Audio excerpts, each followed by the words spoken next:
กะเกี่ยมสิขึ้นผู้อีกแล้วทุกคนเบาสัญญาไปตอนนั้นลืมผ้าหมอนี่ลืมผ้าหมอนี่แต่ตอนนี้สิถือไปอีกหมอหน่อยอันหนึ่งทุกคนนี่หมอหน่อยอันหนึ่งเผื่อไปไว้อยู่เที่ยงนั้นหน่อยอ๋อทุกคนสะอ้อนเขาเด้เบาสัญญาสิต้องกากับโบมี่ยิบดีซะมันกระดอกแค่นั้นเกี่ยมสิไปแหละแมนอ๋อเรื่องไรเฮาไว้อยู่เส้นนวลอยากไปก่อนหลุดบ่ไว้อยู่เส้นนวลอยากไปก่อนหลุดโอ้ลงไปเลยเหรอเนาะพอดีแล้วรอต้นใหม่บ่ได้แมนพร้อมแล้วบ้านนี้ไปพร้อมแล้วลุยบานนี่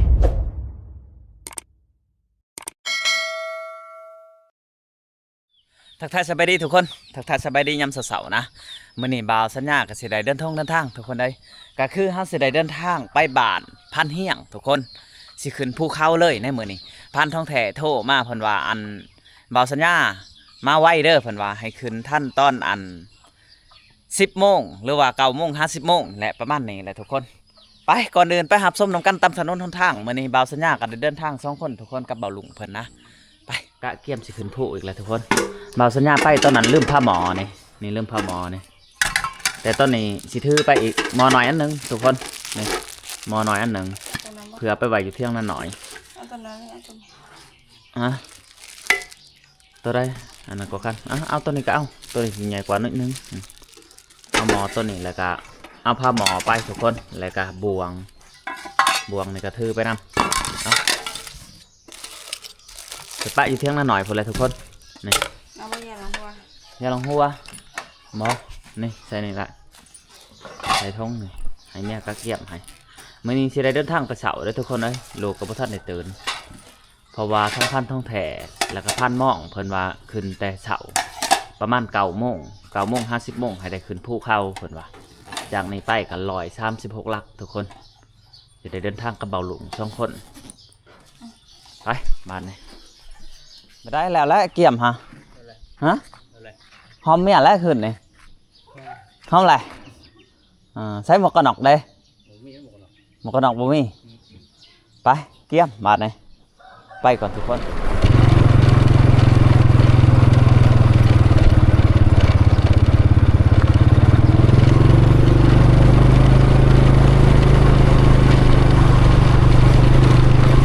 กำลังเดินทางไปทุกคนจากนี้ไปกะ300อันนั้น136 ลักทุกคนเพื่อสมอดบ้านพันเฮียงแต่ก็ว่าเบาสัญญาก็ต้องไปสู้ๆไปนะตอนนี้กำลังหอดบ้านน้องวายทุกคน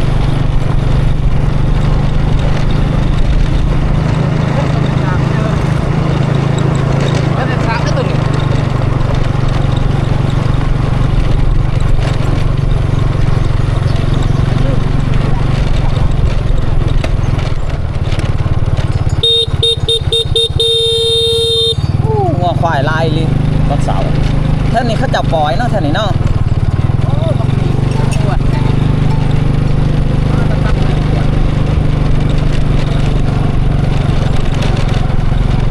เบิ้งสิเบิ้งโมงไว้ว่าจักโมงตอนไหนนะจะโผล่โมงซื้อว่าหอดบ้านพันเที่ยงนี่ทั้งสิหอดจักโมงตอนนี้6 โมง 19 นาทีไปดูน้ำกัน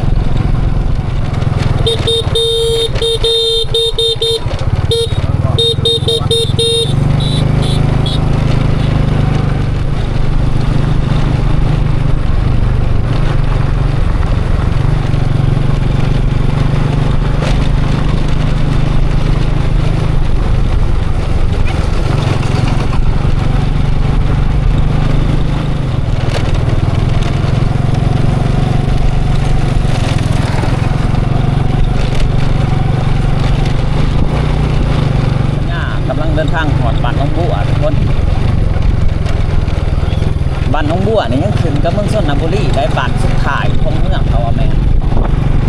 จากนี้ไป5 ปักสะแหงนี่ก็ยังอีกบ่ใกล้ทุกคนยังอีกประมาณ2 ลักก็จะหอดปักสะแหงแล้ว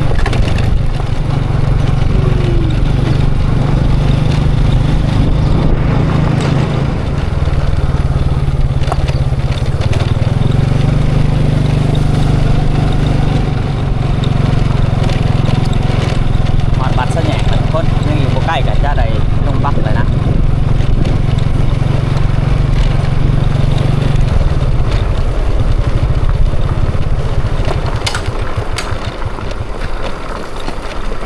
ลงมันนี่แหละต้องมีด่านนี่ได้ทุกคนด่านก็คืออันเขาจับผูกเสือกไว้บ่จ่ายเงินผ่านบ่ได้เพิ่นว่าบ่ฮู้ว่าเจ้าของไปใช้แล้วมื้อนี้โหติดหนี้เด้อแม่มื้อนี้บ่มีเงิน ติดหนี้บ่ได้ยามเสาร์นี่ ยามเช้าติดหนี้บ่ได้ บ่ ติดหนี้บ่ได้ก็จ่ายเท่านั้นแหละเนาะทุกคน เราบ่ให้ติดหนี้เราว่าติดหนี้บ่ได้เอ้า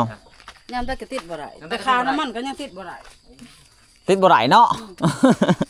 ติดบ่ได้แล้วก็แมนความลาวได้ทุกคนสันเฮาก็สิรับน้ำมันไปเรื่อยๆเด้อเนาะไปเดินทางก่อนบัดนี้ แม่ก็สิให้ติดคือกัน เขาเจ้าลงแล้วบ่แม่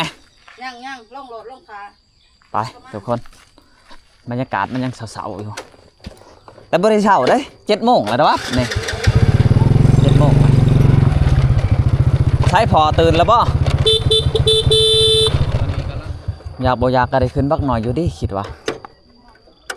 แต่เจ้าของบักท่านได้ลงไหน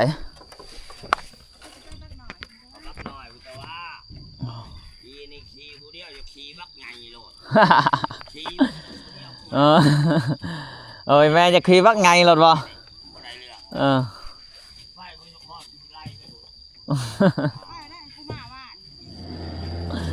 เอ้าวันนี้มาจังหวะได้อีกวันนี้ได้อีกชั้งนะฮะโอ้อยู่บ้านดอนม่วงในบ่เจ้า บ้านเขาบ้านสีแยกบ้านนักกระลึง โอ้ เมืองพังเขาเอาใกล้ได้บ้านต้นม่วงบ้านสีแยกนักกระลึงใกล้บ้านต้นม่วงได้พังกระคักเด้อ โอ้ใกล้ดอนม่วงเนาะ พังเขา คือสูงแท้บาทนี่คือสูงคักแท้ เอาอันนี้นี่แหละแต่บ่คือนี่ผมยังว่า โอ้คักทุกคนเราเห็นเอาตรงไหนเอาขึ้นอีกบ่นั่นจังใดเอาลงใด แล้วเอ้ยเอาขึ้นมากัน เจอ อ๋อ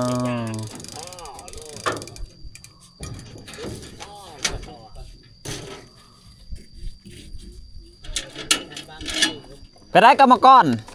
ได้แล้วบ่ครบแล้วบ่บาทนี่ บ่ครบอยู่ได้ นี่เด้ในทางล่างข่อยนี่เอาบ่ เอาแล้วเอาบ่ เออ มาดูแล้วนะ สิให้อยู่เสียคนสะแหยกคือกันได้ในหูบ่ บ่ บ่ฮู้โอ้บ่ฮู้ คนสีแยก เอา คนสีแยก บ้านบากคุ้มค่ ทางออกโนนสว่าง ำเมืองท่าปังทอง อืม บ้านบากคุ้มค่ำมันคล้ายๆกับบ้านบาวสัญญาพันธุ์เลยทุกคนได้บ้านบากคุ้มค่ำคือกัน ตอนค่อยขึ้นผู้หันค่อยพันว่ามันมีบ้านบากคุ้มค่ำอยู่เทิงภูเขาบัดนี้ค่อยได้ยินเจ้าว่าบ้านบากคือกัน ประตูแค่ภูเขาโลแล้วนั่นบ้านมาคุ้มคับมัน บ่เจ้าสิไปนี่ได เออ เออ ก็แคบ มันอยู่เมืองท่าปังทอง เมืองกันเมืองทางท้อง แต่บ้านบากคุ้มค่ำ โนนสว่าง อ๋อ บ้านก่อน โดย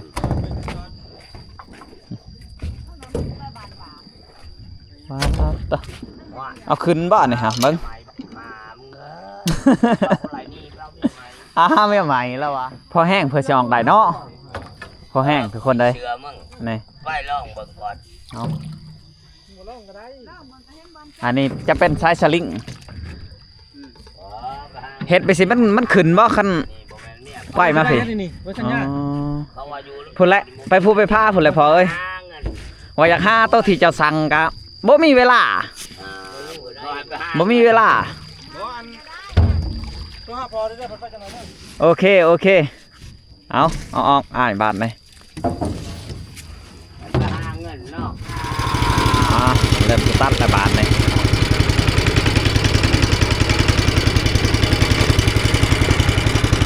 จักไงเนาะนี่เนาะจักไงมีจักไงหรือจักหน่อยเด้จักแห้งอันนี้ฮะโอ้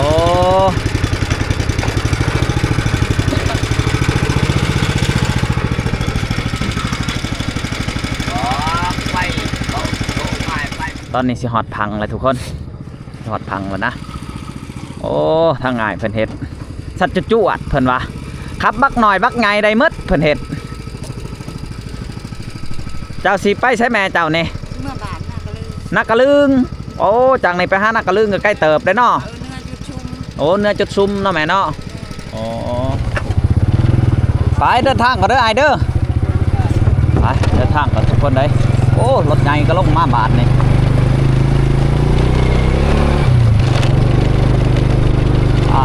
ต่อ สั้นเป็นสั้นทุกคนขึ้นไปทางนี้จะเป็นบาทด้อนหม่วงคนจะขึ้นกับเมืองสองคอดได้โมเมนต์ขอบเขตเมืองส้นขอบเขตเมืองอันสองคอดเลยทุกคนเฮาจะได้เดินทางไปทางจุดซุมดอนหาดทุแหละบาทด้อนหม่วงทุกคน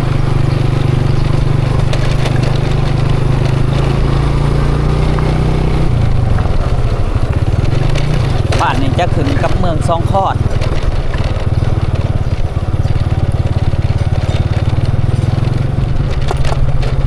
ไปเขาไปเติมน้ำมันก่อนบ้านนี้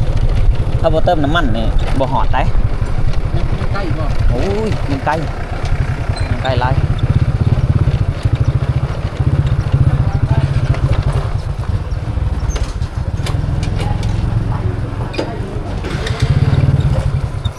ก็ส่วนอัดสั่งพงได้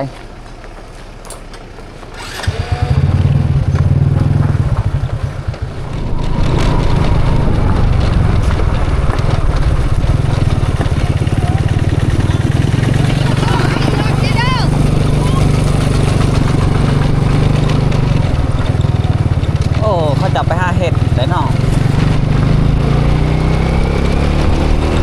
ตอนนี้เรากำลังเดินทางมาหอดบ้านน้องคอนเมืองสงขลาทุกคน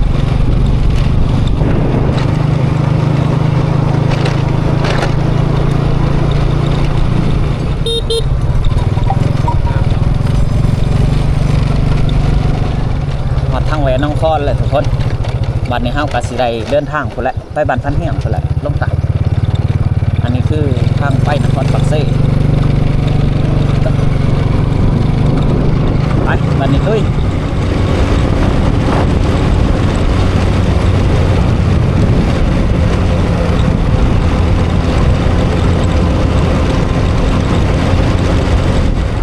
ตอนนี้เฮากำลังหอดเซนวนคนหอดทางแหวไปเมืองผาบางท่องจากนี้ไปเมืองผาบางท่องคือว่าอะไรทุกคน33 ลักไปนครปากเซ่129 ลักทางหนึ่งจะไปเมืองผาบางท่องทุกคนอันนี้เขาเอิ้นว่าหมู่บ้านเซบังนวดหรือว่าบ้านเซนวดเขาจะได้ตรงไปเลยทุกคนกำลังหอดขั้วเซนวดทุกคนนี่แหละสาวเซนวดน้องนี่ใกล้บ้านนี่แหละโอ้น้ำลายได้ทุกคนบ้านนี้แมนหน้าไตต้านี่เหมาะเลยได้เนี่ย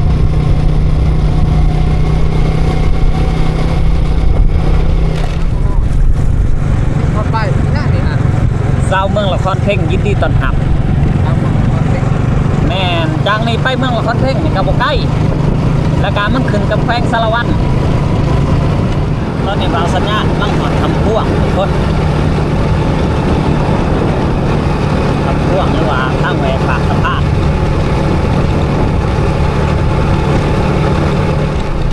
ด่านปากสะพาน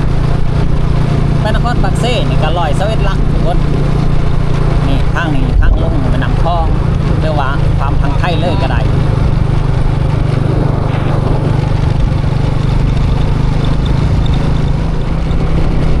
บ้านหน้าพะบ้างอันนี้จะเป็นหนทางแหวไปบ้านเนี่ยพันเฮียงทุกคนนี่พันเฮียงเป็นเมืองเลยนี่แหละทางเมืองบ้านแมนมีบ่าวสัญญาเดินทางมาหอดเมืองเพ่งหรือว่าเมืองละครเพ่งนะทุกคนเมืองละครเพ่งแขวงสารวัตรจากนี้ไป5 บ้านพันเฮียงอ่ะสมควรเติมทุกคนเลยนี่บ้านละครซีเมืองละครเพ่งแขวงสารวัตรทุกคน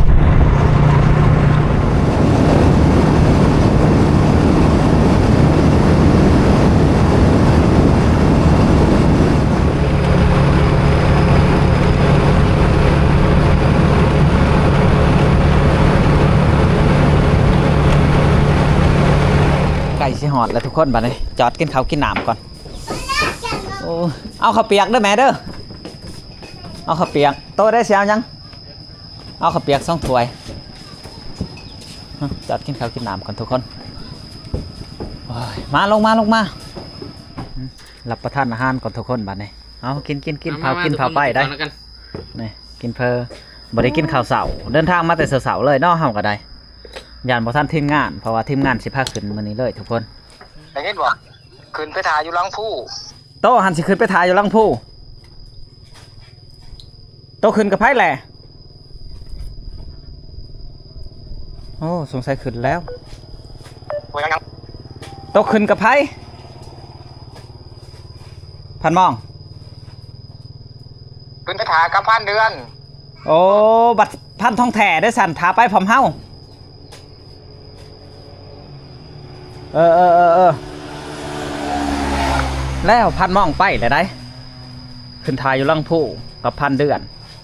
บัดนี้พันทองแท้นี่ได้ขึ้นพร้อมเฮาไปกาเกียมบัดนี้ขับรถไปทุกคนกินข้าวกินน้ำแล้วก็สิได้เดินทางก่อนบัดนี้และมุ่งหน้าไปบ้านพันเฮียงพุ่นละไปอ๋อทุกคนสะอ้อนเขาเด้บ่าวสัญญาสิตกกากับบ่มี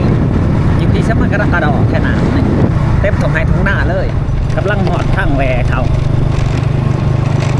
บ้านพันมองทุกคนกำลังหอดบันดาลทุกคนบัดนี้บ้านพันมองแต่ว่าพันมองกับพันเดือนนี่ขึ้นไปถ่ายอยู่ลังผู้เลยได้ทุกคนยังเลือแต่พันท้องแผ่กับบ่าวสัญญาเบาลุกนี่ครับสิไปน้ำลังก็ว่าหอดหน้าเลยทุกคนบ้านนี้เลยได้ตัวไปบ่ไร ไปจะได้เฮา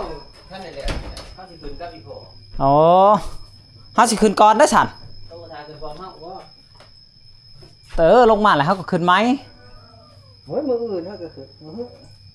ก็พุ่นนี้เฮาก็ถ่ายพุ่นเลย ตายพูดลงแล้ว แมนไปก่อนเด้อหลังจากมาหอดบ้านพันต่อมพันเฮียงแล้วทุกคนเฮาก็สิได้เดินทางต่ออีกได้ขึ้นภูเขากับพันมองพันเดือนแล้วก็พันทองแถ่เบาลุงแล้วก็เบาสัญญาไปก่อนเด้อใช้เม็ด4คือบ่เห็นเม็ด4อยู่เทิงบ่เพิ่นลาบคักบัดนี้เนาะไปก่อนทุกคนบัดนี้เป็นจังไดเจ้าก็สิขึ้นนำบ่ได้ฮะ ขึ้นแล้ว ป้านนี่จังไดอันพ่อนาพ่อตาจังไดไปนำกันเนาะ ว้าย ถ้าบ่ได้ไปนำกันนี่ด้นไปได้แหละจักเดือน หลายเดือนแล้ว ว้ายคือบ่แม่นช่องเดือนแล้วบ่ แม่น พอบ่กว่าเนาะ แมน แต่ไม่ตกใส่หัวเจ้าพุ่นเนาะโอ้ 2เดือนได้แล้วแต่ข้าวบ่เห็นหน้าจะเลย บ่เห็นหน้าเลยเนาะ บ่เห็นจะได้วังหนึงนี่ ไม่ใช่วังหนึงนี่ ขึ้นวังก่อนจะเมื่อบะนี่ ขึ้นก็บ่ได้ขึ้นนำกันก็คือเก่า ก็พอกันอยู่ที่อย่างนี่ แม่นลี่เนาะ 2ทิศว่าจะเดือน ไม่ได้เจ้าสิขับรถไปบ่ ขับรถไทยไปแล้ว ขับรถไทยไปเอาน้องมาไปนำเลย เด้นี่ บ่ได้เอาหิ้ยไปนำบ่ เวลาอันโสมัน บ่ บ่เนาะเอาแต่โซเฟียแล้วก็พ่อเนาะ แมน พันมองโทรมาโซรถขาดอยู่เทิงผู้ผู้ทุกคนฮัลโหล ไล่โม่เป่า ว่าได้ปุ้ยเทิงลูกเทิงเมียบัดนี้เอา หอดใช้อะไรอย่างนี้ ลูกน้อง อยู่ในเฮือนพันท่องนั่นแหละ ลูกน้องเขาก็นอนตาย บัดมาแวเอาอันนี้ในเด้อหอดหอดหันเบียร์โทรใส่แน่สิเอาโชว์อันนี้หลอกโหลดไปให้ แมนได้ บ่เอาโซล็อกใจบ่ บ่เอาโซล็อกใจนะบ่ บ่ใจสิไปทางใดก็ไปโลด เด้ ได้เงินไอ้สมพงษ์ว่าพันมองมีเมียใหม่ว่าเขาจะตกใจว่าเมียแต่งให้ราคา9,000เอาแหละว่าคือสิดีแท้ว่าพัดรอไปว่ามาพัดรอไปทางอื่นโอ้ยว่าเขาจะตกใจเอาโอเค โอเคจ้า ข้อยาว แมนเกี่ยม เยี่ยมสิไปแหละ แมน อ๋อ เรื่องไร เฮาว่าอยู่เส้นนวลอยากไปก่อนรถบ่ ว่าอยู่เส้นนวลอยากไปก่อนรถโอ้ว่ะใช้หนามเด้ นี่ได้หนาม โอ้หนามโบราณใช้อีกหนามใช้อีก เพิ่มน้ำบริสุทธิ์นี่ แมน เกี่ว่ารถดังหนวกหูขนาด โอ้เพิ่นว่าสิใช้ท่อแต่งได้ บ่ เพิ่นจะเฮ็ดท่อยาวๆหั่นเด้พี่อยู่พี่เลย บึ้มบึ้มบึ้มบึ้ม บึ้มๆไปเลยรถเอาแบบมันขับดงไปเลยแล้วเนาะ พอดีแล้วรอต้นใหม่บ่ได้ แม่น พร้อมแล้วบัดนี้ ไปพร้อมแล้วลุยบ้านนี่ฮอดบ้านทีมงานคนหากินแหละทุกคนฮอดบ้านพันทองแล้วก็บ้านพันเฮียงพันมองพันใหญ่อยู่บ้านนี้หมดทุกคนเอ้ยพันต่อมเฮาก็สิได้ขึ้นผู้ในมื้อนี้เลยทุกคนเอาทุกคนสำหรับวิดีโอนี้ก็บ่มีหยังหลายจะได้ก็ฝากไปติดตามอีพีหน้าทุกคนสำหรับอีพีนี้บ่าวสัญญาสิได้ปิดคลิปเพียงเท่านี้จะได้ก็ขอบใจ FC ที่เบิ่งแต่ต้นจนจบสำหรับคลิปนี้ขอกล่าวคำว่าสบายดีและสวัสดี